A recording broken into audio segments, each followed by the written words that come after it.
안녕하세요. 저는 30대 초반의 건실한 남성입니다. 제 입으로 저를 이렇게 소개한다는 게 조금 쑥스럽긴 하네요. 그래도 정말 열심히 그리고 성실하게 살아왔고 정직하게 성공했다고 자부하니 이렇게 우선 소개부터 올리고 시작하겠습니다. 여러분들도 요즘 결혼식 청첩장 많이 받으시나요? 저는 결혼 정년기가 되고 보니 아는 형님, 아는 동생, 지인 등등 수많은 청첩장이 하루가 멀다 하고 날아오는 요즘입니다. 누군가와 평생을 약속하고 인연을 맺고 가정을 꾸린다는 것, 그건 꽤 멋지고 의미 있는 일이 아닌가 생각합니다. 특히 저는 고아로 자라왔고 살아온 사람이다 보니 더 간절히 나의 가정을 꿈꾸게 되는 것 같습니다. 청첩장을 받을 때마다 저의 아프지만 통쾌하기도 했던 과거가 떠오르곤 합니다. 제 이야기 지금부터 들어보시겠습니까? 그럼 본격적인 이야기를 시작하기에 앞서 제가 살아온 인생을 조금 설명해 드려야 할 것 같아서 아주 짧게 이야기하고 시작하겠습니다. 저는 앞서 말씀드린 대로 보육원에서 자란 고아입니다. 제가 어머니의 손을 잡고 보육원에 간 건 5살 때였고요. 어머니의 얼굴마저 기억나지 않을 정도로 희미한 순간이기도 합니다. 치열하게 살았습니다. 고아라는 말을 듣지 않기 위해 더욱더 예의 바르게 행동했고 허튼 짓이나 나쁜 짓은 하지 않았습니다. 어렵지만 최선을 다해 공부했고 저는 드디어 인서울 명문 4년제 건축학과에 입학하게 되었습니다. 과를 선택한 이유는 단순했습니다. 고등학교 때부터 대학 등록금을 모으기 위해 막노동을 해왔고 제 손으로 지어진 건물이 하나하나 완성될 때마다 엄청난 희열과 만족감이 느껴서였습니다. 아마도 내 집에 대한 열망 같은 거겠죠? 전액 장학금을 받아 대학에 입학했지만 고아인 저는 졸업까지 앞길이 막막했습니다. 나라에서 성인이 되면 주는 자립정착금 500만 원은 대학 4년을 버텨내긴 턱없이 부족한 금액이었습니다. 그래서 제가 선택한 건 주식이었습니다. 철저한 분석과 공부와 운 덕에 주식은 꽤 괜찮은 수익을 냈습니다. 그걸 또 착실히 모아 군대 가기 전 재개발 소문이 도는 아파트를 저렴한 가격에 매입했고 제가 제대할 때쯤 그 아파트는 몇 배가 뛰어 제게 돌아왔습니다. 이런 식으로 거듭한 투자가 큰 성과를 거두었고 결국 30대에 들어서자 제 손으로 제 빌딩을 올릴 만큼의 재력을 손에 넣게 되었죠. 전공을 살려 번듯한 건축 설계회사의 대표가 되었고요. 제가 어느 정도의 재력을 가지게 되자 많은 사람이 제 주변으로 몰려들었고 그 중에선 빼어난 외모 또는 스펙을 가진 여자들도 있었습니다. 그중 2명 정도와는 깊은 교제까지 하게 되었는데 그들의 관심은 오로지 저의 재산이었습니다. 내 재산은 얼마인지 그리고 앞으로 얼마를 더 벌 수 있는지 잘 모르겠습니다. 제가 만약 평범한 가정에서 자랐거나 원래 돈이 많은 사람이라면 대충 조건을 맞춰 그들과 결혼했을지도요. 하지만 전 정말 예쁘고 행복한 가정을 꾸리고 싶었습니다. 내 아이가 태어나 자라야 할 가정이 돈이라는 이해관계로 점철된 부모가 아닌 진정으로 사랑하는 부모의 길을 간절히 바랬습니다. 그런 점에서 그들과 저는 무척 달랐기에 이별하게 되었고 그건 제게 약간의 트라우마로 남아버렸습니다. 여자를 만날 때 내가 가진 재산을 숨기게 되었고 제가 무슨 일을 하는지 굳이 알리지 않게 되었습니다. 그러던 와중 저는 한 여자를 만났습니다. 우연히 참석한 술자리였고 평범한 집에서 잘 자란 것 같은 그녀의 반듯함이 저를 사로잡았습니다. 그런데 한철 씨는 무슨 일 하세요? 첫 데이트 날 맑은 눈으로 묻더군요. 건설회사 다닙니다. 우와, 건설이라니 정말 멋져요. 거칠고 힘든 일인데 멋지다뇨. 직업에 귀천이 어디 있어요? 전 뭔가 엄청 든든하고 남자답게 느껴지는걸요? 그녀의 볼에 띈 빨간 홍조가 어찌나 예쁘던지요. 그녀의 맑은 눈동자에 대고 거짓말을 한다는 것이 내키진 않았지만 뭐 건설회사에 다니는 건 사실이니까. 내가 대표라는 말을 하지 않은 게 뭐 큰일이라고 하며 저를 달랬습니다. 그렇게 그녀와 저의 관계는 급격하게 가까워졌습니다. 그녀는 지금까지 제가 만나왔던 속물 같은 여자들과는 달랐고 저의 오래된 차를 보고도 불평불만은커녕 정감 있고 검소해서 좋다고 저를 칭찬하기까지 했습니다. 저는 결국 그녀와 결혼을 결심했고 그녀도 흔쾌히 승낙했습니다. 자기야, 나 좀 이상하지 않아? 왜 멋진데 우리 부모님 자기 엄청 마음에 들어 하실 거야.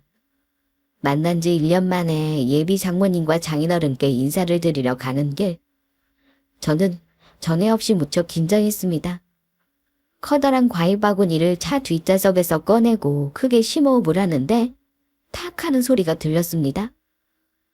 그 소리를 따라 위를 보니 누군가가 내려다보고 있다가 창문을 닫은 것 같았습니다.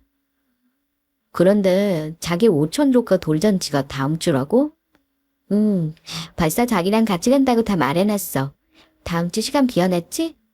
그럼 당연하지. 저는 대수롭지 않게 생각하며 여자친구와 즐겁게 대화를 나눴습니다. 그리고 긴장한 마음을 달래며 집으로 들어섰죠. 어머니는 전업주부시고 아버지는 퇴직 후 가게를 준비하고 계신다고 들었는데 여자친구의 집은 보통의 가정과 크게 다르지 않았습니다. 흔한 다세대 주택이었죠. 정말 그만큼 그런 그녀의 평범함마저 저는 무척 좋다고 생각하며 떨리는 마음으로 배를 눌렀습니다. 내게도 가족이 생길 수 있을까? 부푼 기대를 품고요. 잠시 후 문이 열리고 저는 군기가 바짝 든 자세로 정중히 인사했습니다. 안녕하십니까? 저는 이영하 씨의 남자친구 심한철입니다. 그런데 돌아오는 대답이 없었습니다. 푹 숙인 등으로 뭔가 서늘한 기운만이 느껴졌죠. 제가 천천히 고개를 드는데 여자친구의 부모님이 저를 냉한 눈빛으로 쳐다보고 있었습니다. 뭔가 쎄한 기분이 들더군요. 그리고 한편으론 내 인상이 마음에 안 드시나 걱정도 되었고요. 엄마, 아빠, 내 남자친구 한철씨 오늘 온다고 했잖아. 한철씨 들어와요. 그때 당황한 여자친구가 어버버하며 저를 집 안으로 안내했습니다. 그럼 실례하겠습니다. 따뜻하게 예의를 지켜 집 안으로 들어섰습니다. 앉게. 여자친구의 어머니가 내키지 않은 얼굴로 냉랭하게 식탁으로 손짓하더군요. 부모님의 분위기와 달리 식탁에는 진수성찬이 차려져 있었습니다. 정말 사위라도 대접하는 듯 상다리가 휘어지지 않을까 걱정될 정도였죠. 역시나 내 인상이 마음에 안 들었나, 넥타이를 좀 더 정자등거로 할 걸 그랬나 호야하고 있는데 여자친구의 아버지께서 입을 여셨습니다. 그래, 나이가 몇 살이라고? 네, 올해 32살입니다. 부모님은 뭘 하시고? 저는 당황스러운 눈빛으로 잠시 여자친구를 쳐다봤습니다. 분명 부모님께 제가 구하라는 사실을 모두 말씀드렸다고 했거든요. 그럼에도 부모님을 모르시는 아버지에게 여자친구도 무척 당황한 눈치였습니다. 아빠, 내가 한철씨 부모님 안 계신다고 말씀드렸잖아요. 정말 좌불안석으로 불편해하는 여자친구를 보니 제가 오늘 더 잘해야겠다는 생각이 들었습니다. 저는 서글서글하게 웃으며 대답했습니다. 부모님이 안 계시다 보니 영화 씨와 결혼하면 장인 장모님을 제 부모님이라고 생각하고 2배로 효도하고 싶습니다. 그러자 어허엄하며 아버님의 노여운 헛기침 소리가 들리더군요. 이거 아무래도 구하라는 점이 마음에 걸리실 수 있겠구나 싶었고 부모님의 입장을 충분히 이해하며 멋쩍게 다시 웃었습니다. 그런데 아버님의 다음 질문이 이어졌습니다. 직업은? 네. 건물 짓는 일을 하고 있습니다. 건설 회사에 다닌다고 하면 건방져 보일까봐 좀 더 저를 낮춰 한 말인데 여자친구 부모님의 얼굴이 순식간에 낯빛으로 바뀌더군요. 그럼 공사판에서 막노동을 한다는 말인가? 막노동이라. 제가 고등학교 때 분명 해왔던 일이고 건축 일을 하다 보면 할 수 있는 일이기도 했습니다. 그때 저는 참 못된 마음이 들더군요. 그래, 내가 막노동을 한다고 하면 내 여자친구와 내 여자친구의 부모님은 어떻게 나올까? 그리고 부모님이 막노동하는 날 반대한다면 내 여자친구는 어떻게 나올까? 어쩌면 제 트라우마가 만들어낸 그녀를 향한 마지막 시험이었습니다. 네, 비슷합니다. 저는 그렇게 당당하게 말하며 그녀를 쳐다봤습니다. 직업의 귀천이 어디 있냐며 예쁘게 웃던 그녀의 울상이 된 얼굴을 보니 정말 속상하더군요. 그래도 저는 생각했습니다. 아닐 거야. 절대로. 영아가 저런 표정을 짓는 건 자신의 부모님께 이런 취급을 당하는 제 연인에 대한 미안함일 거다. 곧장 아버님의 질문이 이어졌습니다. 오늘 타고 온 차도 자네 차고. 아까 차에서 내리면서 들었던 창문 닫히는 소리가 이거였구나 라는 생각이 들더군요. 부모님은 제가 오길 기다렸다가 창문 너머로 제 차를 확인했던 겁니다. 네, 제가 아주 오랫동안 타고 다닌 차입니다. 아이고. 그때 어머님의 입에선 하늘이 무너지는 듯한 곡소리가 나오더군요. 내가 영아를 어떻게 키웠는데. 하나밖에 없는 사위는 꼭 삭자를 보고 싶었는데. 그게 아니면 돈이라도 많던가. 세상에 막노동이라니.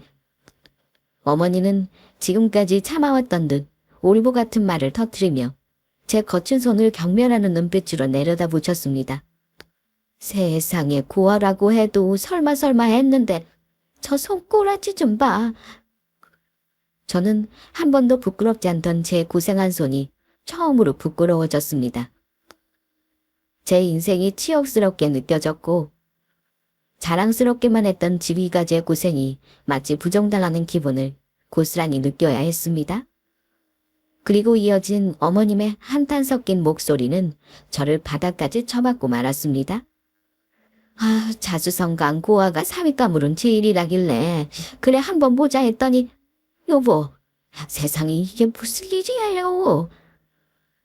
만약 제가 건설회사 대표이고 내 이름으로 된 건물이 두 채, 지금 높은 빌딩까지 세우고 있다고 하면 그래도 저런 말을 아무렇지도 않게 할 수 있을까요? 내가 사랑하고 가정을 꾸리고 싶은 유일한 여자의 부모님이 이런 꼴이라니? 정말 제가 꾸어왔던 행복한 가정에 대한 꿈이 와르르 무너지는 기분이었습니다. 그때 아버님이 둔탁하게 손가락을 식탁에 내려놓는 소리가 들리더군요. 어디서 거지 새끼가 내 딸을 넘봐? 영아 뭐해? 얼른 방으로 들어가. 그리고 자네는 얼른 내 집에서 꺼지게. 거지 새끼라니. 지금 이 사연을 쓰면서도 목덜미가 뻣뻣해지네요. 제가 그 소리를 듣고 살지 않기 위해 어떻게 이를 악물고 버텼고 성공했는데 저는 자리를 박차고 일어서 그대로 집을 나오려는데 여자친구가 커다란 눈에서 닭똥 같은 눈물을 뚝뚝 떨어뜨리며 울고 있었습니다. 그 모습을 보니 이런 부모 밑에서 자란 그녀가 가엾기도 했고 이대로 포기하기는 싫다는 오개도 생겼습니다. 오늘은 이만 돌아가겠습니다. 다음에 다시 오겠습니다. 오긴 뭘로 와? 이 버러지 같은 고아 새끼가. 나는 고함을 쏟아붓고는 제 등에 굵은 소금까지 뿌리더군요. 기가 차고 화가 치밀어 올랐지만 저는 정중히 인사드리고 집을 나섰습니다. 제가 참은 이유는 오직 하나, 이영아, 그녀 때문이었습니다. 하지만 집으로 돌아오는 길, 저는 만신차이가 되어 있었습니다. 비통하고 비참하고 억울하기도 했습니다. 고아에다가 돈이 없으면 사랑하는 사람과 결혼도 못하는 게 이 세상이구나. 만약 내가 돈이 없었다면 정말 이 절망을 어떻게 견딜 수 있었을까? 그 돈이 대체 뭐라고? 외동딸을 고생시키고 싶지 않은 부모님의 마음을 이해하면서도 정말 야속했습니다. 그리고 또 이렇게 이별을 해야 하는 건가 허탈하게 집으로 돌아왔습니다. 그날 밤 여자친구에게서 전화가 왔습니다. 자기야, 미안해. 잔뜩 기가 죽은 목소리에 가슴이 미어지더군요. 먼저 전화해준 그녀가 고마워서 저는 아무렇지도 않은 척 일부러 억양을 높였습니다. 아니야. 다음에 만회하면 되지. 조카 돌잔치가 다음 주랬지? 내가 그때 가서 아니야 자기야. 그날은 우선 나 혼자 가고 다음에 기회 봐서 그때 다시 부모님 만나자. 그게 무슨 소리야? 그게 좋을 것 같아. 정말 미안해. 하더니 울음을 터뜨리더군요. 저는 사랑하는 여자가 우는 모습에 가슴이 미어지고 찢어졌습니다. 내가 부모만 있었어도 이 여자가 이렇게 힘들어하진 않을 텐데. 미안해, 영아야. 오빠가 뭘? 내가 미안하지. 정말 미안해. 라며 코를 훌쩍거리더군요. 이렇게 착한 여자친구를 상대로 이별을 생각하다니. 그녀는 막노동하는 저를 이렇게 고스란히 받아주는데 저는 저를 자책하며 우는 그녀를 밤새도록 달랬습니다. 마음이 무거웠습니다. 저는 며칠간 고민에 거듭했습니다. 저는 오랜 생각 끝 지금까지 상처만 받아왔던 저를 사랑으로 감싸준 여자, 내 아이의 엄마가 되어주었으면 하는 여자, 직업의 귀천이 어디 있냐며 예쁘게 웃어준 그녀를 부모 때문에 놓치면 안 되겠다는 결론을 내렸습니다. 따지껏 부모님은 영화가 아니고 영화만 흔들림이 없다면 이 결혼을 추진하기로 결심했습니다. 지금까지 제 인생이 그랬듯 결혼 또한 쉽게 얻을 수 없는 만큼 값질 거라고 생각했습니다. 과정이 힘든 만큼 더 행복할 거라고요. 차근차근 부모님을 설득해보자. 이렇게 다짐했죠. 드디어 돌잔치 날이 다가왔습니다. 처음엔 가기로 했던 곳에 가지 못하게 되자 조금 서운하고 아쉬운 마음이 들더군요. 하지만 때마침 빌딩 공사장에서 사건이 터졌고 저도 바쁘게 현장으로 가는 길이라 차라리 잘 되었다는 생각이 들더군요. 불이 나게 빌딩 건설 현장으로 가고 있는데 영아에게서 전화가 걸려왔습니다. 저는 태어난 척 전화를 받았어요. 오늘 돌잔치지? 지금 가고 있어. 아마 한 5분 후면 도착할 거야. 조심히 잘 다녀와. 오빠, 괜찮으면 오늘 돌잔치 올래? 영아가 넌듯이 묻더군요. 물론 기뻤습니다. 온 가족이 모이는 곳에 용기 내 가고 싶기도 했죠. 하지만 저물 따놨습니다. 지금 급하게 일이 있어서 현장에 가고 있어. 아, 그래? 그럼 어쩔 수 없지. 부모님은 다음에 뵙자. 돌잔치엔 한사코 오지 못하게 말리던 영아가 갑자기 무슨 생각으로 오라고 한 걸까? 그녀도 나처럼 용기를 낸 건가? 현장에 도착해서 일을 수습하면서도 머릿속엔 온통 그 생각뿐이었습니다. 역시 안 되겠다. 김 과장, 여기 나 대신 정리 좀 해줘. 어느 정도 일도 수습했겠다. 영화도 용기를 내주었겠다.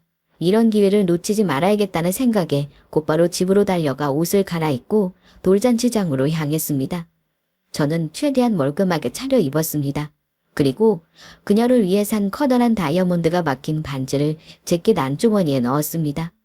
비장한 마음으로 돌잔치장으로 향했습니다. 가는 내내 그녀를 생각하니 더 용기가 생기더군요. 사랑하는 여자를 위해서 이런 수모쯤 견딜 수 있을 것 같다는 기분에 심장이 벅차오르기까지 했습니다. 오늘은 꼭 승낙을 받으리라. 그리고 그녀에게 정식으로 프로포즈까지 하리라 다짐하며 돌잔치장의 문을 열었습니다. 벌써 많은 사람이 모여있더군요.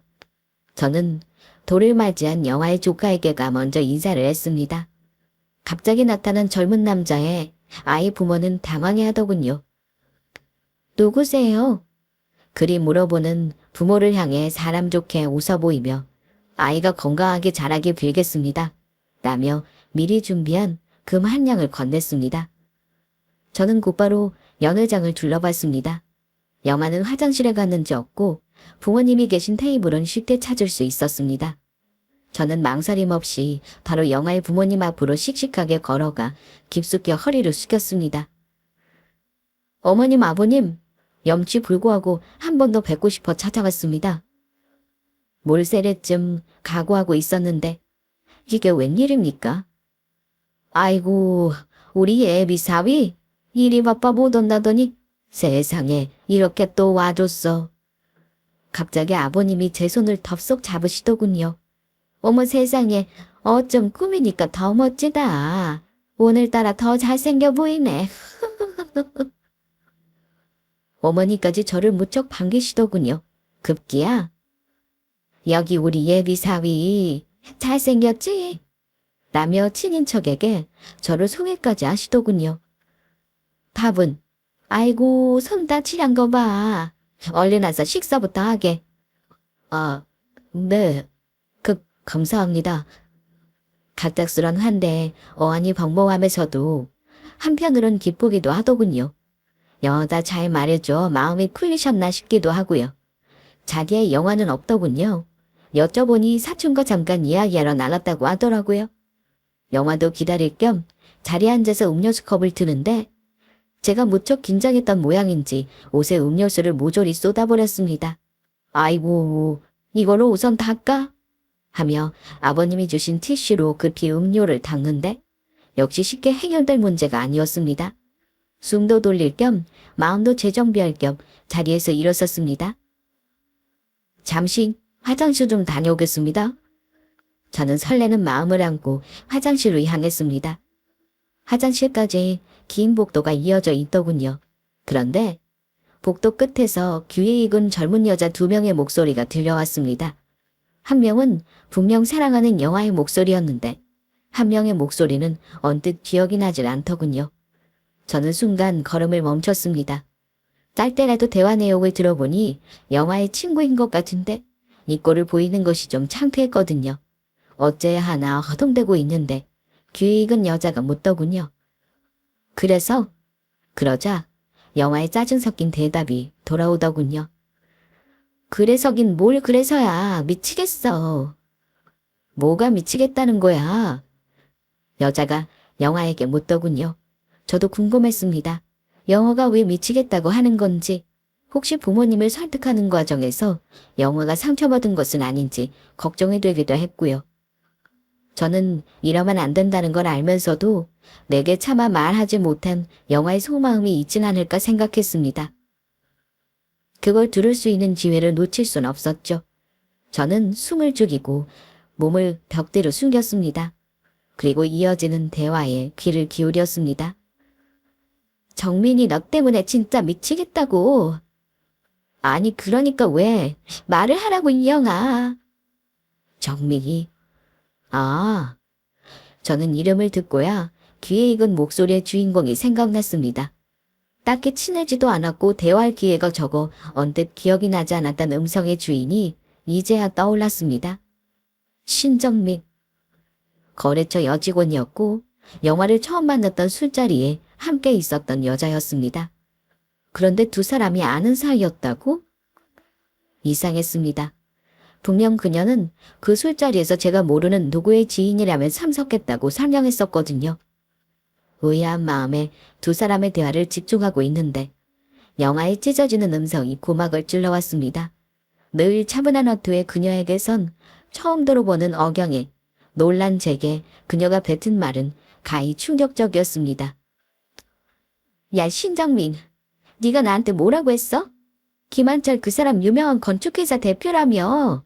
강남의 아파트는 물론이고 건물 2채 빌딩까지 올리고 있는 부동산 부자라며. 그녀가 나에 대해 이미 알고 있었다는 건가?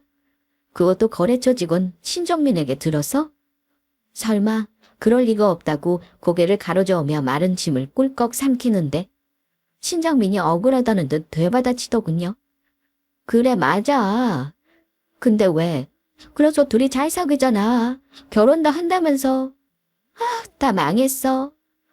영화의 목소리는 자저적이었습니다. 정말 제 인생이 다 망했다는 듯이요? 아직은 섣부르게 판단하면 안 된다는 생각에 저는 흔들리는 정신을 다잡고 그들의 대화를 계속 엿들었죠. 그게 무슨 소리야? 네가 그 남자 돈 보고 접근하는 거 질색이라고 해서 엄청 조신한 척 검소한 척 있는 내숭 없는 내숭 다 떨었다고. 그 냄새나는 곰을 저 얼마나 질색인 줄 알아. 가만히 있어도 몸이 달달 떨리는 그놈의 차 타면서 내가 어떻게 견뎌는데.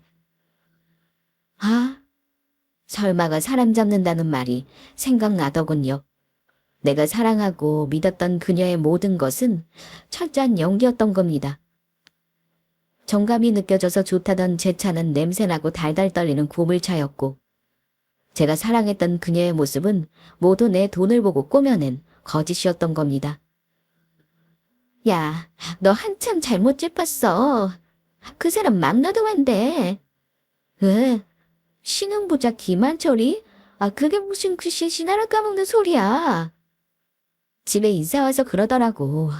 자기 막노동한다고. 건설회사 직원도 아니고 뭐 막노동. 내가 그런 남자를 어떻게 결혼을 해.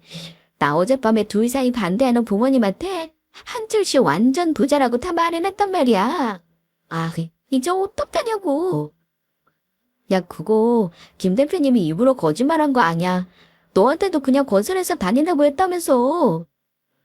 아, 이야기가 이렇게 된 거였더라고요. 누가 뒤통수를 벽돌로 3개 때리는 기분이었습니다. 정말 우습지도 않더라고요. 저런 여자 손에 1년을 넘게 노란하고 그 수고를 겪고도 다시 한번 허락 맡아보겠다고 이 자리까지 용기를 내서 왔다니. 정말 현타가 밀려오더군요. 저는 하물며 소금을 등짝에 맞으면서도 나름 버틸만 했거든요. 저 여자만 날 믿어준다고 괜찮다고 생각했었던 제가 정말 너무 싫어지더군요. 또 이렇게 여자에게 당하다니. 난 그냥 남들처럼 평범하고 행복한 가정을 바랬던 것뿐인데 나 같은 고아는 그런 작은 평범함도 바라면 안 되는 건가. 허탈해하는 제 귀에 또다시 들려온 대화 끝. 그의 말에 저는 피가 거꾸로 솟는 기분을 느껴야 했습니다. 아, 그런 줄 알았지. 철석같이 대투라고 믿고 또 믿으면서 참았는데 내가 비싼 돈 주고 사람을 좀 붙였거든. 근데 그 사람이 진짜 막노동하는 한철씨 사진을 찍어왔더라고. 그걸 지금 받았어. 지금? 어, 핸드폰으로 보냈는데 자 이거 봐. 여기 안전모 쓰고 회색 옷 입고 안전화 신고 더러운 먼지 뒤집어 쓰고 삽질하는 사람 한철씨 맞잖아. 저는 허탈함에 코웃음을 웃었습니다. 그건 제가 맞았거든요. 오늘 돌잔치에 오기 전 분명 빌딩 건축 현장에 들렀으니까요. 때마침 그 장면을 포착한 사진이 아마 영화가 보낸 사람의 카메라에 찍혔고 그대로 전송된 모양이었습니다. 그녀의 주도 면밀하고 치밀한 면을 이제 알게 되다니 이제는 화도 나지 않더군요. 그냥 이걸 어떻게 엿먹여줄까 라는 생각만 들더군요. 아씨 나 어떡해. 사촌들한테 나 부자랑 결혼한다고 다 자랑해놨는데 나 쪽팔려서 어떻게 살아? 이게 다 거짓 정보 흘린 신정민 너 때문이야. 아 그럴 리 없어 영화야. 이 사진 속 남자 김한철 대표 맞아? 뭐. 영화의 놀란 소리와 함께 저는 젖은 얼굴을 손수건으로 닦으며 두 사람의 곁으로 다가갔습니다. 아 안녕하십니까 신정민 씨. 제 인사 소리에 화들짝 놀란 신정민의 눈이 커지더군요. 안녕하세요 김한철 대표님. 신정민이 말을 더듬자 곧장 영화도 뒤를 돌아봤습니다. 저는 여유롭게 웃으며 두 사람의 곁으로 다가갔습니다. 아마도 눈빛은 엄청나게 냉정했을 겁니다. 제가 제 사람이 아닌 사람에게 온도 차이가 좀 있거든요. 제게 가까워지는 저를 확인한 영화가 화들짝 놀라 걸음을 물리더군요. 오빠. 그래 맞아 김한철. 막노동하는 김한철도 나고 부동산 신흥 부자이자 건설회사 대표 김한철도 나야. 그리 말한 제가 비리게 웃자 영화의 눈썹 사이가 좁아지더군요. 커다란 눈동자를 돌돌 굴리며 함께 머리를 굴리는 듯 했습니다. 저는 재킷 안주머니에서 그녀에게 프로포즈하기 위해 준비한 다이아몬드 반지가 담긴 케이스를 꺼냈습니다. 그리고 그걸 열어 영화의 눈앞에 치밀었죠. 때마침 비친 할로겐 조명을 받아 요난히 영롱하게 빛나는 왕방울만한 다이아몬드에 그녀의 눈동자가 커지더군요. 그리고 저는 보았죠. 순간 그녀의 눈에 비친 환희와 기쁨과 세상 모든 걸 다 가진 것 같은 탐욕스런 표정을요. 영화가 떨리는 손을 반지로 내미는데 헛구역질이 올라올 것처럼 역겹고 더럽더군요. 저는 거침없이 웃으며 말했습니다. 이건 너 같은 쓰레기한테는 안 어울리겠지? 오빠, 그게 무슨... 영화의 말이 끝나기도 전 다이아몬드 반지가 담긴 케이스를 창문 밖으로 던져버렸죠. 그러고는 말했습니다. 네 역겨운 부모한테 똑똑히 전해. 돈이 전부가 아니라고. 하여튼 정말 다행이다. 허탈한 웃음이 눈물처럼 흐르더군요. 결혼 전에 네가 이런 여자라는 걸 알아서. 그게 아니야. 저를 잡아오는 영화의 손을 모질게 뿌리쳤습니다. 만나서 더러웠고 다신 보지 말자. 흘러나오는 눈물을 억지로 집어삼키며 애써 당당한 척 걸어 건물을 나왔습니다. 저는 제 오래된 차 안에서 하염없이 울었습니다. 엉엉 정말 오랜만에 소리내서 울었던 것 같아요. 부모 없는 서름은 물론이고 제가 꿈꾸던 행복이 한 번에 무너지던 제겐 정말 인생 최악의 순간이었죠. 엄마의 손에 보육원에 버려질 때보다 더 큰 상실감이 느껴졌습니다. 저는 영영 행복한 가정을 꾸릴 수 없는 건가? 이럴 줄 알았으면 차라리 돈을 벌지 말걸. 성공하지 않았다면 내 있는 모습 그대로를 사랑해줄 사람과 평온한 가족이 되어 평생을 안정적인 가정을 꾸리고 살 수 있었을 텐데 하면서요. 누군가에게 티내지 않았지만 그 기억에서 벗어나는데 조금 시간이 걸렸던 것 같습니다. 그녀가 울면서 걸어오는 전화를 매정하게 끊기를 수십 번. 오빠, 다 오해야. 내 말 좀 들어봐. 이젠 집 앞에까지 와서 빌더군요. 오빠, 나 사랑하지? 부모님한텐 아무것도 말 안 했어. 우리 다시 시작하자. 그녀를 보니 마음이 흔들리긴 했지만 매정하게 돌아섰습니다. 지금까지 제게 노골적으로 돈을 바라고 다가왔던 여자들과 헤어졌을 때와는 상상도 할 수 없을 만큼의 절망감을 견뎌야 했죠. 하지만 제가 누굽니까? 거은실의 아이콘, 정직한 성공의 아이콘 김한철 아니겠습니까? 저는 이 시간을 꿋꿋이 이겨냈고 결국 제 빌딩은 서울의 땅값 비싸기로 유명한 자리에 떡하니 세워졌습니다. 그리고 곧 상가 분양이 시작되었습니다. 사실 분양 쪽까지 제가 신경 쓸 생각은 없어 전문 분양팀의 모든 일을 이임하고 가끔 현장에 나가 상황을 보는 게 다였습니다. 그런데 입지와 상권이 보장된 제 건물의 분양은 상가임에도 불구하고 불티나게 팔리기 시작했습니다. 모두 줄을 서서 들어오길 원했죠. 상가는 빠르게 마감이 되고 빌딩의 분양과 입주도 빠르게 진행되었습니다. 사실 그중 가장 목 좋은 곳은 제가 몇 개 빼놨습니다. 저도 소소하게 장사를 해볼까 하는 마음에서요. 하루하루가 너무도 바빴습니다. 이 빌딩이 무슨 행운을 가져다 주는 건지 정말 이쁘게 터지는 나날이 계속되었거든요. 설계는 물론이고 건설까지 일이 쇄도했고 제가 가진 주식도 미친 듯이 올랐습니다. 물론 건물 가격은 말할 것도 없이 치솟더군요. 저는 버는 만큼 많은 금액을 보육원에 기부했고 건물 임대료를 대폭 낮춰주며 좋은 건물주라는 의미로 사람들에게 건물주님이라는 줄임말인 주님이라는 별칭까지 얻게 되었습니다. 가당치 않다고 생각했던 신흥부자라는 말이 거부감 없이 다가올 때쯤 부동산에서 전화가 한 통 걸려왔습니다. 저 상가 비워놓지 말고 임대하시는 게 어떻겠습니까, 사장님? 제가 비워놓은 상가를 임대하라는 간곡한 권유 전화였습니다. 사실 딱히 임대료가 아쉬운 것도 아니었고 그곳에 커피숍을 하나 차리려고 준비 중이었던 참이었습니다. 그걸 부동산에서도 잘 알고 있었고요. 갑자기 임대료요? 제가 의아해 묻자 그게 사실은 사정이 좀 딱한 분들이 계셔서요. 부동산 사장님의 말씀은 이랬습니다. 퇴직금에다가 딸이 모아둔 돈, 집까지 담보받아 가게를 준비하던 중년의 부부가 거액의 권리금을 포함한 부동산 계약 사기를 맞아 길거리에 나앉게 되었다는 겁니다. 지금 적은 보증금과 월세로 이곳저곳 부동산을 전전하며 장사할 곳을 찾고 있다고 하는데 하도 거짓골에 사정이 딱하길래 혹시나 하고 제게 전화해봤다는 거였죠. 건물주님께서 워낙 좋은 일을 많이 하시니까요. 집에서까지 쫓겨나게 생겼다고 하면서 우는데 사정이 너무 딱하잖아요. 사연을 들어보니 마음이 짠하더군요. 요즘 부동산 전세 사기가 판을 친다고 들었지만 이런 이야기를 직접 듣게 되니 동정심이 일었습니다. 제가 힘든 시절도 생각이 났고요. 그럼 일단 한번 만나봅시다. 이야기 한번 나눠보고 제가 도울 수 있으면 지금 비어있는 상가를 저렴한 가격에 내드리겠습니다. 그렇게 약속이 잡히고 날짜와 시간을 맞춰 부동산에 갔습니다.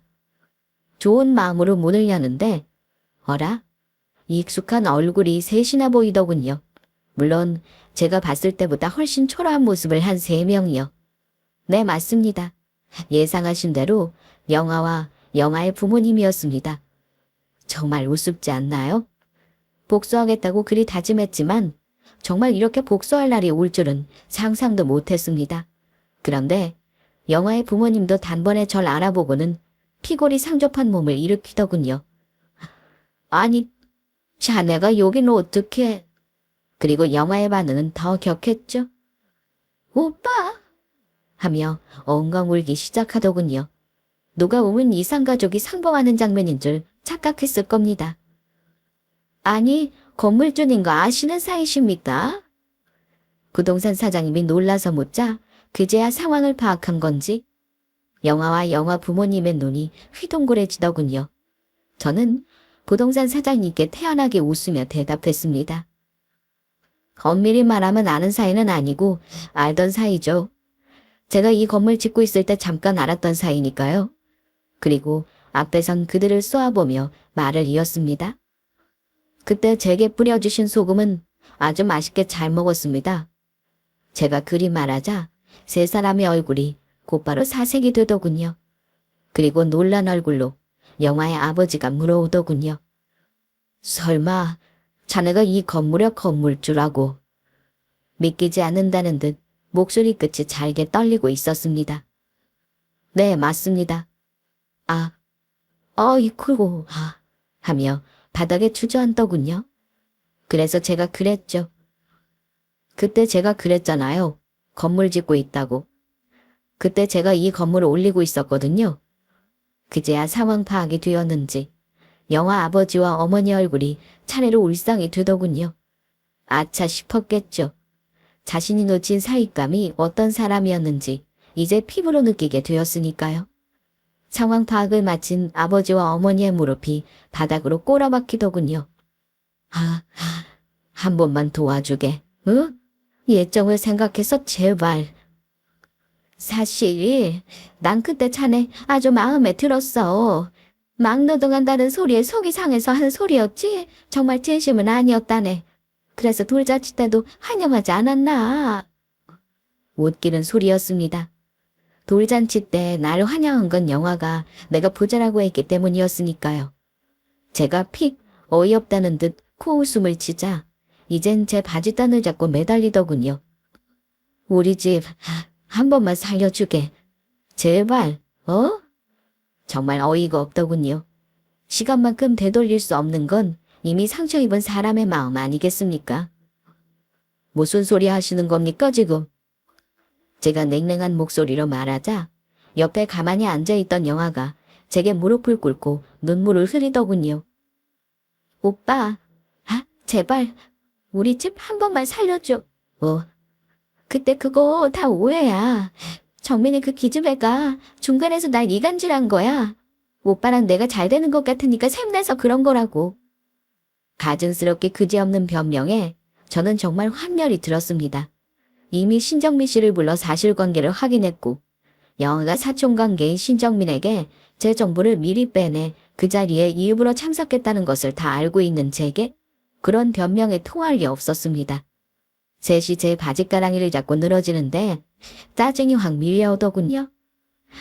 이거 좀 놓고 말씀하시죠. 발을 확 치며 낮은 목소리로 말하자 얼른 무릎을 물린 세 사람이 제 앞에 넙죽 엎드려 손을 모으고 싹싹 들기 시작하더군요. 마치 정말 주님에게 기도라도 하듯이 말이죠. 한 번만, 제발 한 번만 도와주게. 우리 이 가게 못 얻으면 이 주위의 길에 나 앉아야 해. 우리 영화 봐서라도 제발 한 번만, 응? 네, 진심으로 그러고 싶었던 적도 있었죠. 하지만 그건 그녀의 실체를 알기 전이었고요. 지금은 죽었다가 깨어나도 그럴 일 없습니다. 그게 언제적 이야기인데 지금 꺼내는 겁니까? 정말 불쾌합니다. 미안하네. 정말 미안해. 사과할게. 용서해줘. 돈 앞에서 이리도 비굴할 일일까요? 고아로 자라 그 갖은 고생을 하면서도 전 한 번도 돈 앞에서 이 정도로 비굴한 적은 없었는데 말이죠.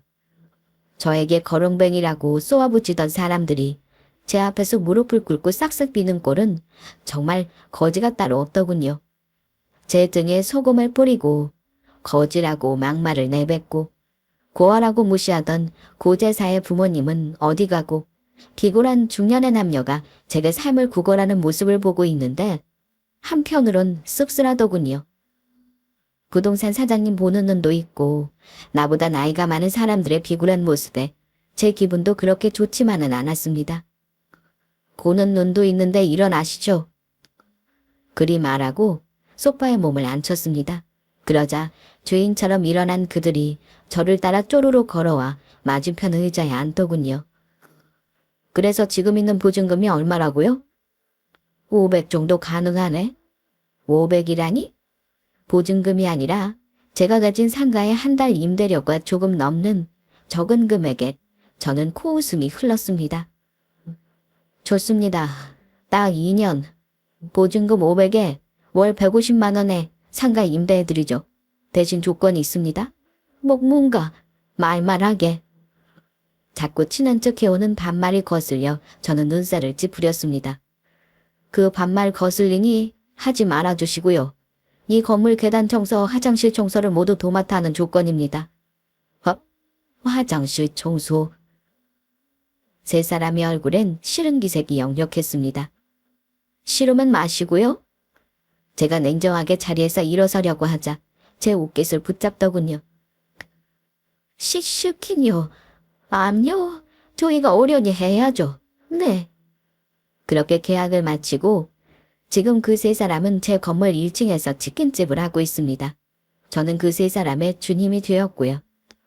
그렇게 당하고도 제가 왜 그들을 도와주었냐고요? 그건 바로 아이고 이제 주님 나오셨어요. 굽신대며 고개를 조아리는 그들을 보기 위해서였죠. 간간히 들이낸 소문은 저에게 한 악행이 소문나서 장사가 잘 되지 않아 근근히 입에 풀칠할 정도로 번다고 하더군요. 저는 그들에게 그렇게 당하고도 선행을 베푼 착한 건물주가 되어 사람들에게 칭송받고 있고요. 현재는 그러니까 좀 쑥스럽지만 저 다음 달에 결혼합니다. 편의점에서 토신살인을 받지 않는다고 혼나는 여자고요. 제게 직업을 묻길래 막노동한다고 거짓말을 했더니 남자는 그런 험한 일 하는 거 아니라고 돈은 내가 충분히 버니까 넌 집에서 살림이나 곱게 하라고 한 멋진 여자랍니다. 제가 자기를 속인 걸 알고 불같이 화를 내며 헤어지자고 하는 걸 간신히 빌고 빌어 결혼까지 꼴이나게 되었습니다. 사실 내년에 결혼하려고 했는데 뱃속에 예쁜 아이가 생겨서 결혼을 서두르게 되었습니다. 이렇게 폭풍이 지나가고 힘든 일을 잘 견디고 나니 단단해지고 강해져서 진짜 내 사람을 알아보는 눈이 생기고 이렇게 결국 결혼까지 하게 되었습니다. 외로움이라는 게 참 무서운 거라 그것에 잡아먹히면 또 혼자 되는 외로움이 두려워 많이 보이는 진실을 외면하게 되더라고요. 하지만 이제 저도 완전히 행복해졌으니 더 이상은 외로움 따위에 잡아먹혀 어리석은 선택은 하지 않으려고요. 앞으로 행복한 가정을 꾸리고 남들만큼 평범하고 행복하게 살아갈 제 인생을 이 사연을 들은 많은 분이 축복해 주셨으면 좋겠습니다. 감사합니다. 행복하게 잘 살겠습니다.